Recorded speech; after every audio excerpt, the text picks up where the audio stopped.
Ар бир доордун өзүнүн акын жазуучулары болот. Ошол акын жазуучулар ошол доордун сүрөтүн тартып, болгону болгондой чыгармаларына калтырышат. Кыргыз жазма профессионал адабияты пайда болгондон бери карай турган болсок, дүйнөлүк алкакка чейин көтөрүлө ала турган мыкты акын жазуучулар чыгыптыр. Алар өз кезегинде топ жарып, күчтүү толкуп кыргыз адабиятынын тарыхында калышты. Ал эми кыргыз адабиятынын бирден бир үмүтү болгон азыркы жаштар эмнени ойлоп, эмнени жазып жатты экен? Деги эле жаштар арасында кыргыз адабиятынын жүгүн көтөрө туруучулар барбы? Мына ушул суроолорго жооп издеп, жаңы толкун аттуу жаңы программабызды баштайбыз.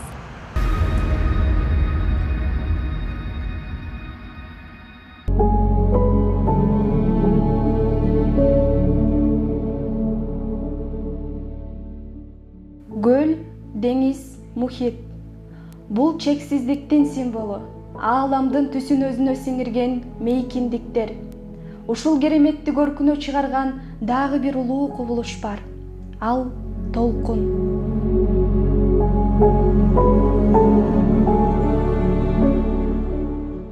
Толкун уламжээк урунуп, зоо ташка чабылбаса, өжөрлөнбөсө, көшөрбөсө, деңиз түбүндөгү булганыч нерселерден арылбайт эле. Ошол сыяктуу акын жазуучулар да толкундардай ар кай жерге урунуп, өзү жашаган коомду агартууга, тазартууга, руханий жактан жетилген адамдарды тарбиялоого, адамзаттын эртеңки келечеги үчүн кызмат кылууга белсенишип, жан аябай күрөшүшкөн. Кыргыз жазма адабиятынын калыптанышына, өнүгүп өрчүшүнө албетте коомдук турмуштун жагдайы, өлкөнүн экономикалык абалы жана башка маданияттын таасири болот. Кыргыздын жазма адабияты боюнча жазгандардын көпчүлүгү укканын, билгенин, божомолдогонун жаза беришет дагы. Кыргыз адабиятынын тарыхы бурмадан болгон. Ушуга байланыштуу Сыдык Карачиповдун мууну, Сыдык Карачипов 1900-жылкы, тынысталып 1901 жылкыда. Анан Сыдык Карачиповдун аксакалы, андан да аксакалдар бар, бирок мындай көзгө көрүнгөндөрү, ошолордун бардыгын биз жаап койгонбуз да. Эки себеп. Биринчисинен эл душманы, экинчиден антисоветтик ытлар жазган дейбиз да. Кыргыз адабият башталышында Касымалы Байыновдун ажары, анан Мукай Элебаевдин узак жолу кыргыз жазма адабиятынын негизи болуп табылат. Муну ошол кезден ушул кезге чейин программадан да алынбайт. Бийлик ойлогон идеяларын адамдын аң сезимине терең орнотуп, биретоло сиңирүү үчүн ар кандай иш-аракеттерди жасаган. Ал үчүн биринчи кезекте акын жазуучуларды колго алып, колхоздоштуруу темасында чыгармаларды жазууну талап кылган. Андан кийин колхоздоштуруу деген тема келди. Ошондо Жомарт Бөкөнбаев, Кубанычбек Маликов, Алы Токонбаев жана башкалар ошол темага абдан үзүлдү иштешти да.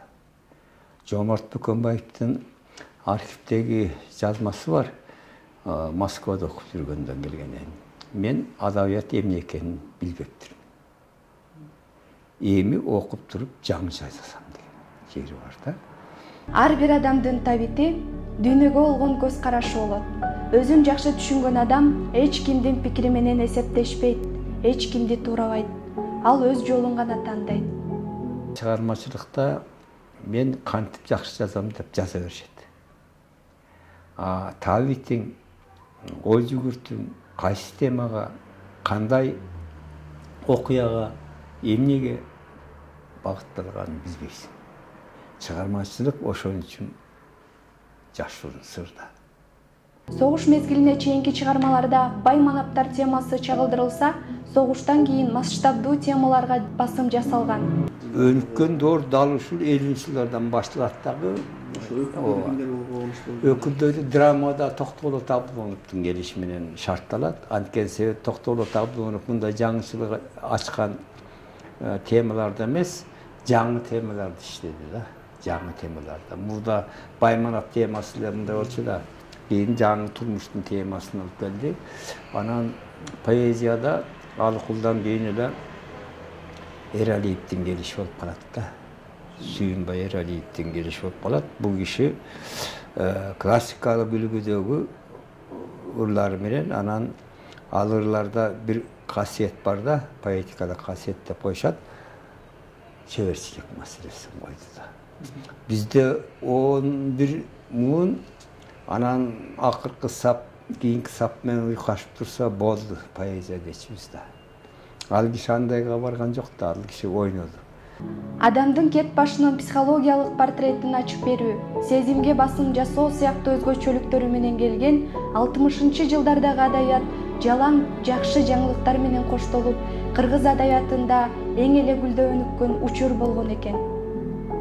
Айрыкча 60-жылдардын башында космостук тема келгенде бул киши айрым адабиятчылар Рамис Рыскулов менен байланыштырып жүрүшөт. Бирок басма сөзгө чыккан, басма сөздөгү таржымалы боюнча Эралиев.